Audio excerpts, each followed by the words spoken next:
안녕하세요, 회사원입니다. 블랙스완 무대가 공개됐습니다. 최고였습니다. 더 할 말이 없습니다. 최고입니다. 저의 감상은 줄이겠습니다. 감상을 이야기하는 사람들은 많으니까요. 저는 조금 다른 이야기를 해보겠습니다. 2번 보고 3번 보고 자꾸 보면 아마 조금 이상한 기분이 들 겁니다.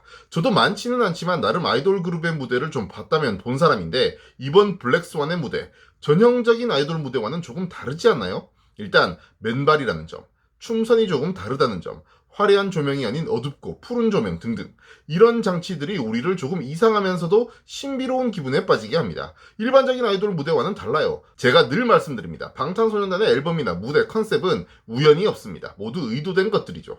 그 말은 곧 블랙스완의 무대도 여러분들이 이상한 기분에 빠지도록 만들어졌다는 뜻입니다. 왜 그럴까요? 이 이야기를 하려면 우리는 다시 이전 앨범으로 돌아가야 합니다. 메버 오브 더 소울 페르소나 앨범 타이틀은 작은 것들을 위한 시입니다.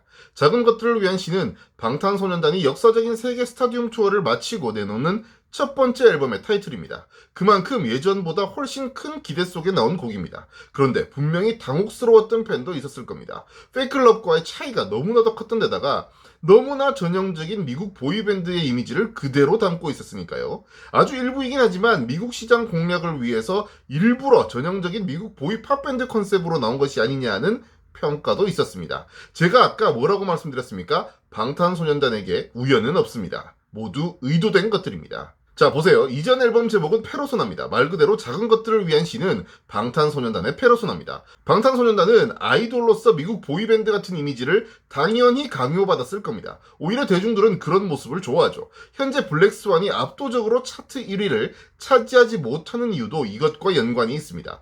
조작이 아닌 상황에서 차트 1위는 결국 팬과 일반인이 함께 만드는 것입니다. 팬들의 적극적인 스트리밍에 일반인들이 이거 괜찮은데? 라는 생각으로 함께 들을 때 장기간 1위 자리를 차지할 수 있는 겁니다. 이걸 정하는 건 결국 대중성인데 작은 것들을 위한 시보다 블랙스완이 대중성이 떨어지는 것은 사실이니까요. 팬들이 아무리 스트리밍을 해도 블랙스완은 일반인들이 듣기엔 조금 어렵고 특히 현재 차트 상위에 있는 곡들은 대중의 입맛을 정확히 저격하는 곡들이죠. 이 말은 곧 블랙스완은 방탄소년단의 그림자란 뜻입니다. 방탄소년단 데뷔 초기에 RM과 슈가가 한 공개 방송에서 비프리에게 디스를 당합니다. 그때 주요 공격 포인트가 바로 이 페르소나와 그림자입니다. 너희가 힙합이냐? 무대에서 여성처럼 화장하는 것이 힙합이냐? 유혹을 이기지 못하고 아이돌이 됐느냐? 이런 질문들이 바로 그림자와 페르소나를 이야기하고 있습니다.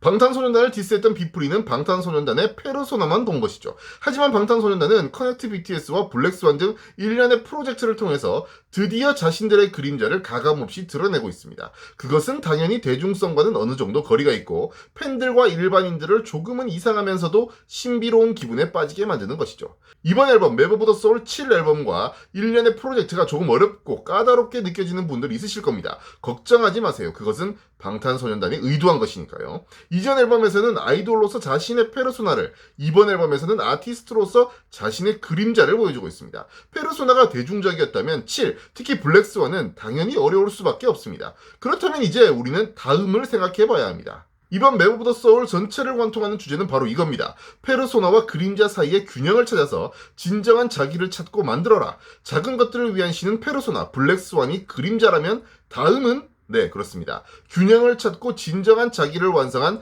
방탄소년단의 모습이 등장해야겠죠. 이 말은 대중성과 예술성 사이의 접점을 찾은 방탄소년단의 곡이 나올 수 있다는 뜻입니다. 문화예술 분야에서 늘 고민은 대중성과 예술성이란 두 마리 토끼를 어떻게 모두 잡느냐 하는 것입니다. 대중성에 초점을 맞추면 예술성이 낮다고 비판받고 예술성에 초점을 맞추면 대중들이 외면하죠. 아무리 좋은 메시지도 누가 들어주지 않는다면 의미는 퇴색될 수밖에 없습니다. 봉준호 감독의 기생충이 엄청난 성과를 거두고 있습니다. 이 영화가 단순히 재밌기만 한 영화는 아닙니다. 재미가 있으면서도 그 안에 이 사회를 투영하는 메시지가 있고 그걸 매우 뛰어난 미장센으로 표현했기 때문에 흥행과 작품성 모두 인정받을 수 있는 겁니다. 방탄소년단도 이런 곡을 내놓을 겁니다. 대중성에 초점을 맞춘 작은 것들을 위한 시, 예술성에 초점을 맞춰 조금은 어려운 블랙스완, 방탄소년단은 이 둘 사이에서 어떤 균형을 찾았을까요? 최근 멤버들이 앨범 소개를 하면서 노장난이라는 이야기를 많이 했습니다. 만약 멤버들이 페르소나와 그림자 사이의 균형, 대중성과 예술성 모두를 담아낸 곡을 만들어냈다면 그토록 자신있게 노장난이라고 말할 수 있겠죠. 그런 의미에서 블랙스완 이후가 진짜 지금의 방탄소년단의 모습이라고 할 수 있겠네요. 여기서 한 걸음만 더 나가 보겠습니다. 그래미 무대 정말 좋았지만 아쉽기도 했습니다. 하지만 분명히 의미가 있습니다. 후보가 아니면 무대에 오르지도 못하는데 결국은 올라갔으니까요. 시상에 이어 무대에 올랐습니다. 그 다음은 뭘까요? 이런 상황에서 그동안 매우 보수적이고 폐쇄적이던 그래미가 여성과 흑인에게 문을 열었습니다. 그 다음은 누구 차례겠습니까? 대중성과 예술성 모두 담아낸 곡이 나올 것으로 보이는 상황에서 방탄소년단은 그래미에서 차근차근 인지도를 쌓아가고 있는데 그래미는 조금씩 문호를 개방하고 있습니다. 네, 다음은 그래미상 수상이 기다리고 있을 겁니다. 끝으로 공연 추첨에서 여러분 모두가 좋은 결과 얻기를 기원하겠습니다. 고맙습니다.